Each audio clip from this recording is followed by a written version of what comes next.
Hello and welcome to Data Planet. I'm Emma Davis, and today's guest is Ronda Morra, former VP of Corporate Marketing and Communications at Vimeo, and now Fractional Head of Comms for ChartHop. Welcome to the show, Ronda. Thank you for having me. It's nice to see you again. Same here. So, to start, let's talk about communications. What is the function of someone leading communications for a business? I think to start, it's important to differentiate between what is marketing and communications. Yes. Marketing is the piece that drives attention, and communications is the part that builds the trust. So, comms in general, I think, encompasses how a company is understood both inside and out. So, externally, outside the company walls, internally by its employees. And in some organizations that I've worked at, it can include PR and earned media, analyst relations, investor relations, and IR media, internal comms, executive visibility or thought leadership, organic social. That's the brand voice at scale. Organic social is really your brand voice in the wild every single day, not to be confused with paid social, which is different. And customer storytelling is the last big piece of that. So some organizations also include paid media and paid social under the corporate comms umbrella, but I prefer to actually have them separate but closely aligned. Okay.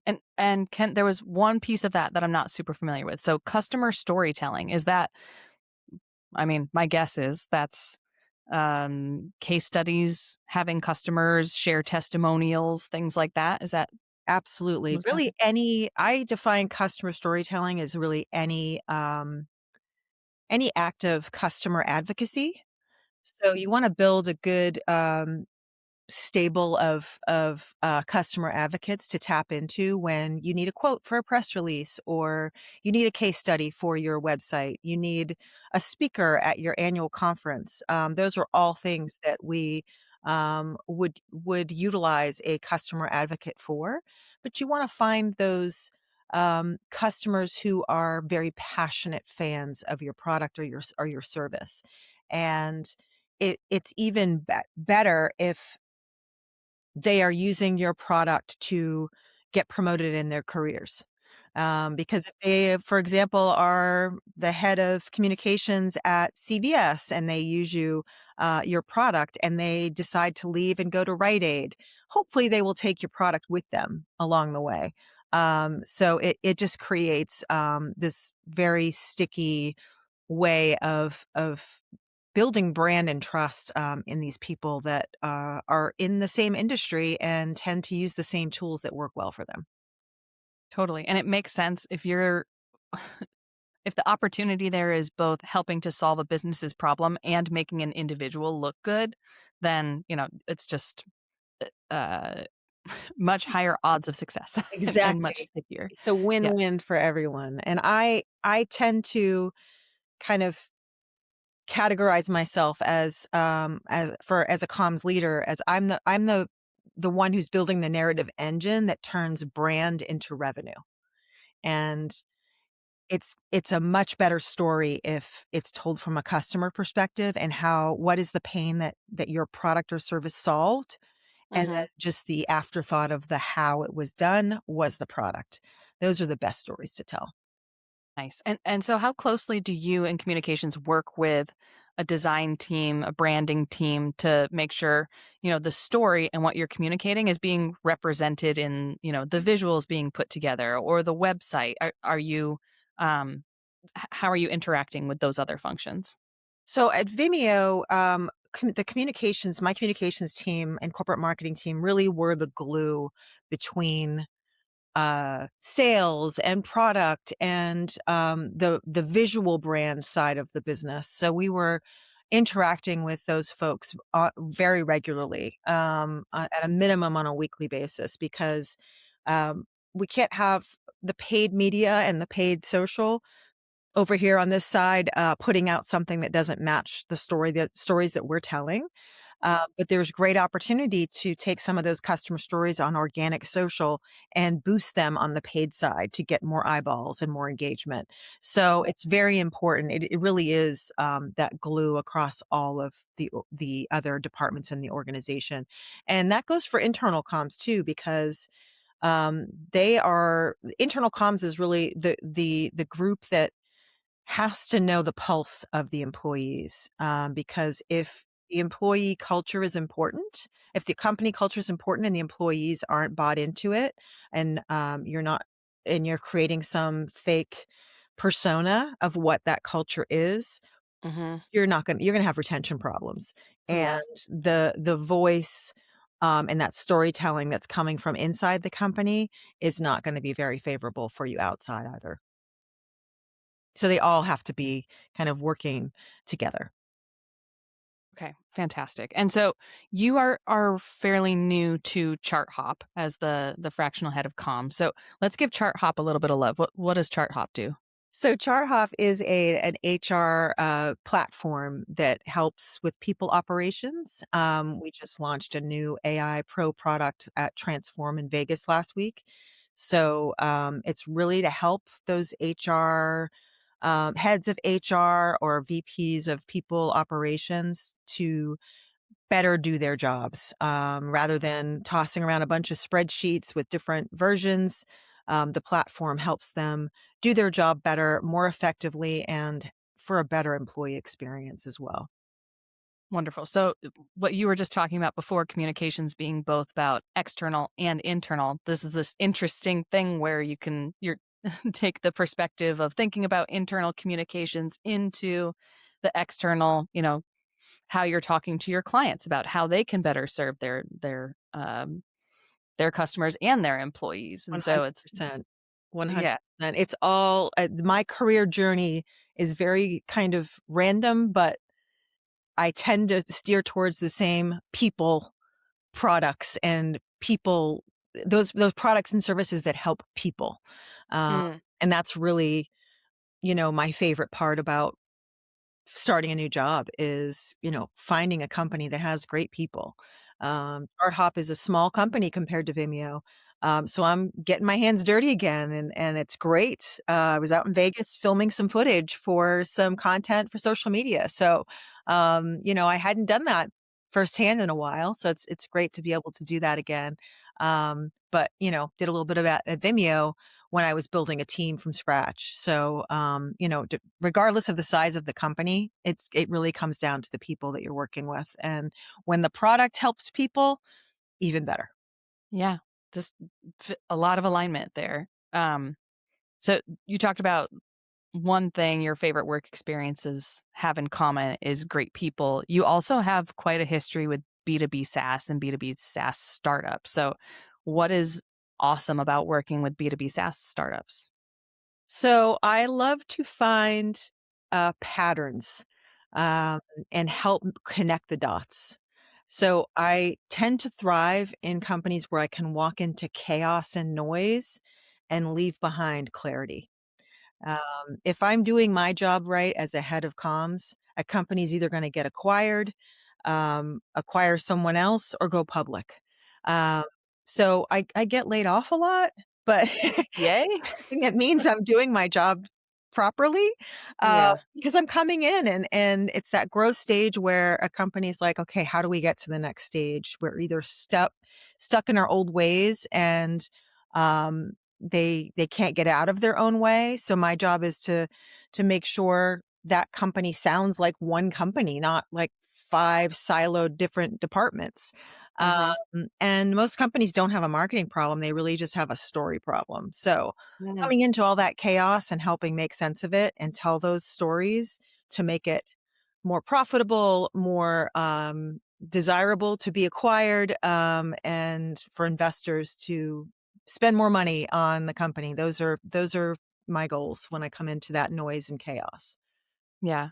I also love B2B SaaS startups, and maybe I can get your help working on this metaphor. I need a communications person to help me out with this. But the way I talk with B2B SaaS startups about starting paid media, which is what I work in, is you need to have uh, do you watch Survivor? Maybe that's okay. So if you're building a fire in the fire building challenge, you need to have, the hessian ready to go. You need to have scrape the magnesium. You need to have your sticks ready to build and like a good, decent base going before you can start to really throw logs on top of the fire and try to take it to the next level. So it can, for example, burn through the rope. Non Yeah. survivor listeners are like, what is this? What are you talking about? Where is she Um, going with this? so, so I think that, communications and branding and all of that is that's the hessian, the magnesium. You need to have a good base because if you start trying to throw logs on top of a fire that doesn't already have some steam to it, you're just going to smother it or you're going to make a mess or it's going to be dangerous for your brand. And so, But even better metaphor for that will I mean, I will set a pretty high bar, but okay, let's hear it.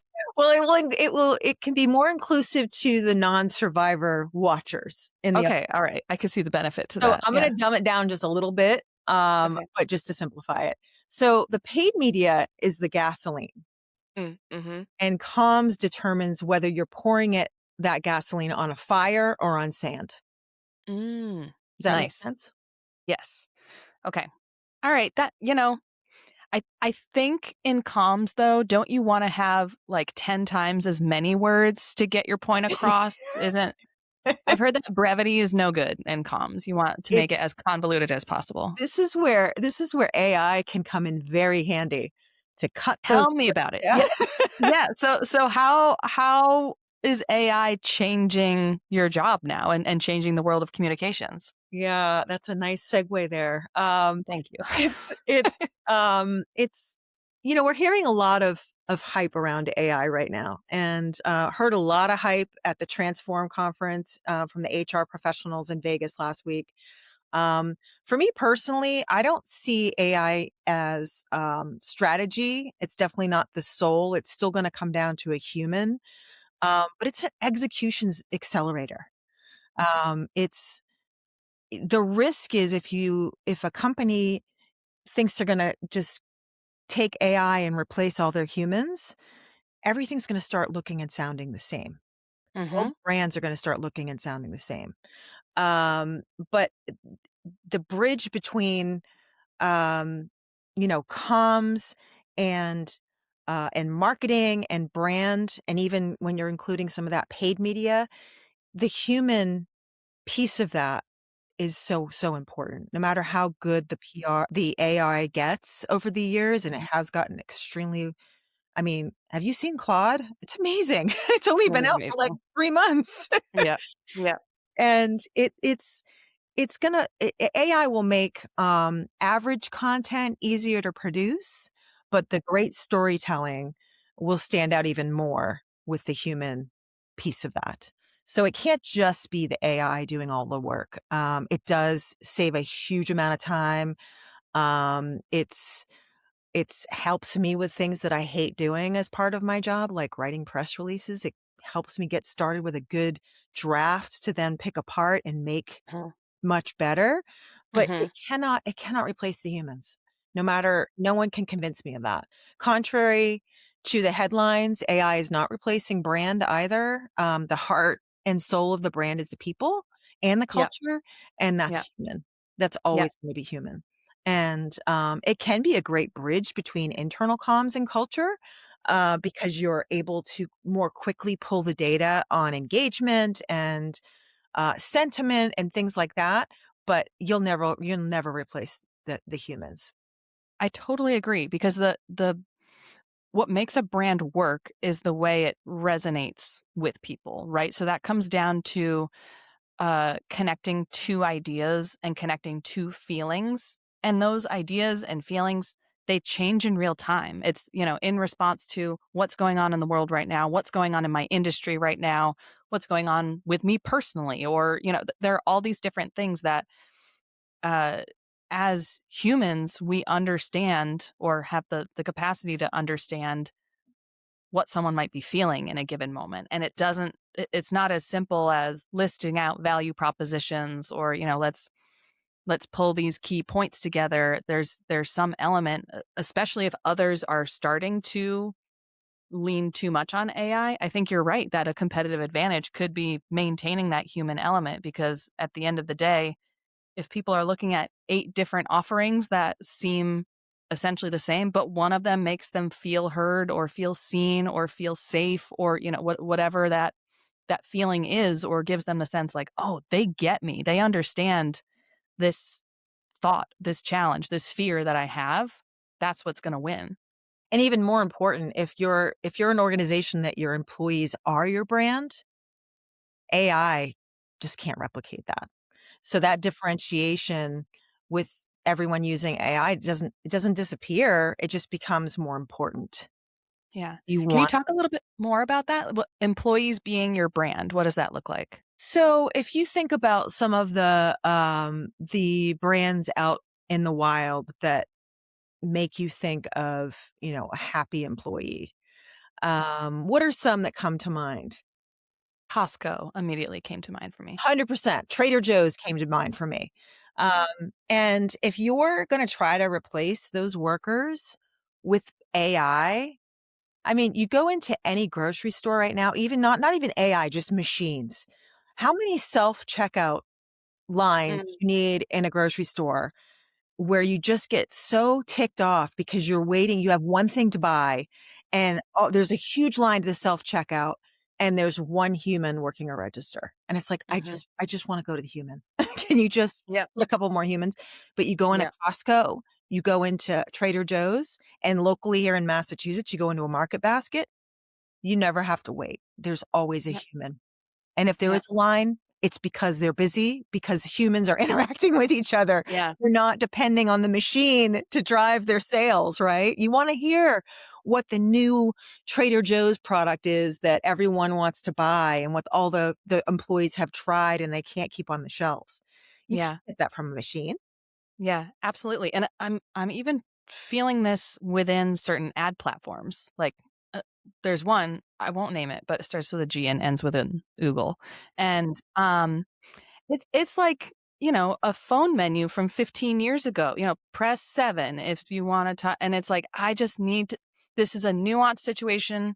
Sometimes I'm going through rounds and rounds and rounds of trying to just I need someone to understand what my challenge is, or I need someone to hear what I'm saying because I don't understand enough about my challenge to figure out what number I'm supposed to press or how to get to the right solution, and so there remains this, even with agentic AI chatbots and stuff, like, that's awesome. That's still gonna capture and improve the experience for a lot of people, but there remains that situation of someone being like, I don't even know what my problem is yet. Right. I need to You talk it know through. And Yeah, I I need someone to look swear at what I'm doing. I swear my voice has got to be recorded across several training videos of how not to do customer service because I drop so many F bombs when I'm on the phone going, just give me a customer service rep. If you hear this, it's time to This is an uh, angry customer. You don't want to get mhm. to this point. In case you were wondering, this is what an angry customer sounds like. I have zero patience, clearly. Yeah, I mean, I have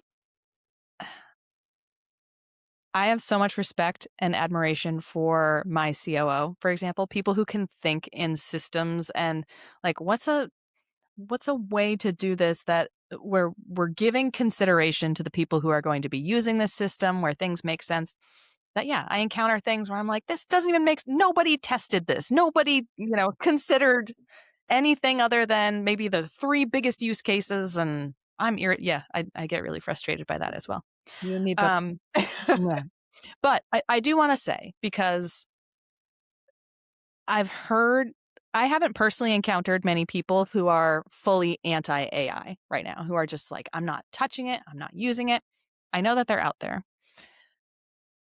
I think what's happening is there are extremes of this spectrum, and there uh, are people who maybe are going too far in on AI, people not doing enough with I think 95% of people are somewhere in the middle and are pointing fingers at people on either end of that spectrum because there's so much anxiety and uncertainty right now and we don't know yet what the full impact of what could be lost through continued automation, even just going to the grocery store with my toddler and having another adult human to interact with at the cash register while I'm trying to check, and, someone to like, do you think he would like having a sticker and that might calm him down a little bit? And like, yes, please. Like, I don't know that I can get that from a You're not gonna self-checkout get the line. And self-checkout line, nope. yeah, and that makes all the difference in that Yeah, interaction. So, it really does.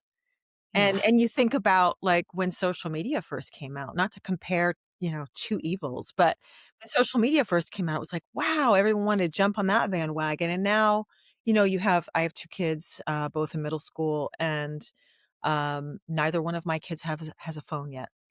And Yes. that's for a reason, Yep. because it's scary. So, I think when it comes to AI, it's really important to have those guardrails. Uh, Mhm. Using an example from my day-to-day in this fractional head of comms role I'm in, um, ChartHop is dealing with HR people data, which is, PII is very, you gotta be it's very scary. You don't want that getting out, into the wrong hands. So, the governance piece was something that the company had to focus on very closely before we really could put out this AI Pro product because you want it used properly. You want the right guardrails and permissions and being able to the accessibility between a manager and a VP is going to be very different. So Mhm. so yeah, I think with social media it was the Wild West. Mhm. Now we're seeing AI is so much bigger, faster, Yep. powerful that Yep. those guardrails really need to be put in place. Yep. You can't just we can't do the trial and error of what happens to a whole generation if there are no guardrails on this. It's instead, I mean, things could get much worse much faster. So, 100%. And I what mean, look at what social media has done. I'm not a I'm not I don't think it's a bad thing when it's used the right way, but Mhm. when it's made to create addictions from kids, that's just Mhm. really as a parent, it's horrifying. Yep. Yep. So it's and then throw in AI and how easy it is for the kids to get the workarounds on their Chromebooks to cheat. I mean, Mhm. it's the beginning of, okay, critical thinking is gonna go away if we don't keep putting these guardrails in place. Yep. Yeah. Get off my Absolutely. soapbox as a parent, sorry. Yeah. And that's all you need to know about communications, folks. Thanks for for joining. That's it in a Rhonda. nutshell. Yeah. Yeah. Well, Rhonda, this was a lovely chat. Thank you so much for chatting with me on Data Planet today. Let's go ahead and wrap up there. Folks, if you want to learn more about Rhonda and about ChartHop, information will be in the show notes. Otherwise, Rhonda, thank you so much for joining me today on Data Thank you Planet. so much. It was great talking with you, Emma. Have a great day. Thanks, you too.